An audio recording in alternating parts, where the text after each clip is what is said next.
माँ तुम जैसा कोई नहीं। एक छोटे से शहर में पवन नाम का एक लड़का रहता था। बचपन में ही पिता की मृत्यु हो जाने के कारण परिवार की आर्थिक स्थिति बड़ी दयनीय थी। पवन की माँ ज्यादा पढ़ी लिखी नहीं थी।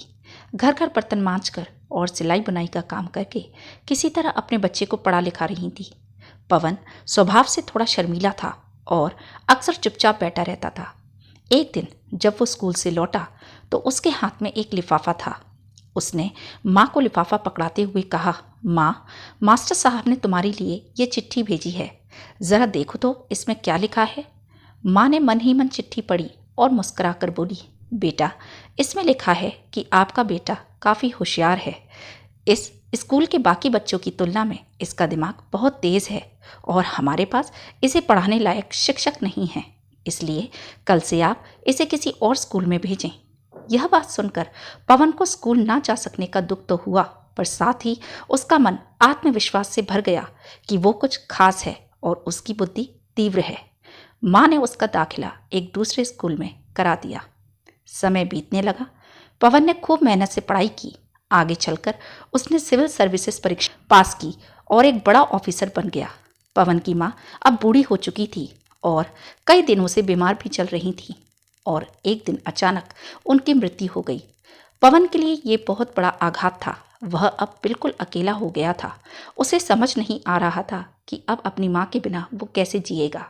एक दिन अपनी माँ को याद करते हुए रोते रोते उसने माँ की पुरानी अलमारी खोली और हाथ में उनकी माला, चश्मा और अन्य वस्तुएं लेकर चूमने लगा।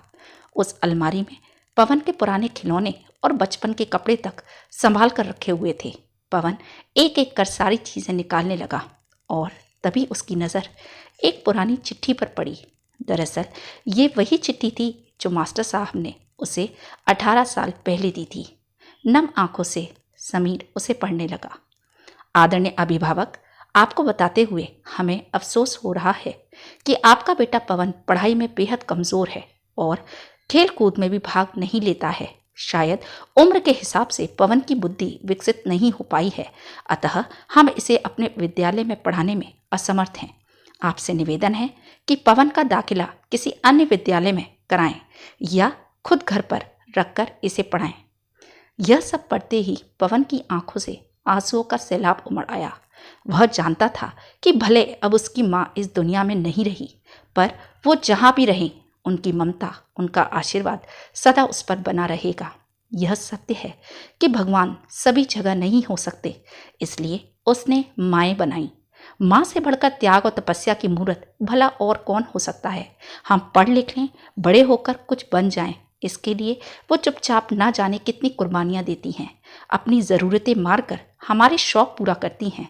यहाँ तक कि संतान बुरा व्यवहार करे तो माँ उसका भला ही सोचती है। सचमुच माँ जैसा कोई नहीं हो सकता। प्रिय दोस्तों, वीडियो पसंद आई हो तो लाइक, शेयर, सब्सक्राइब और कमेंट करना ना भूलें। धन्यवाद।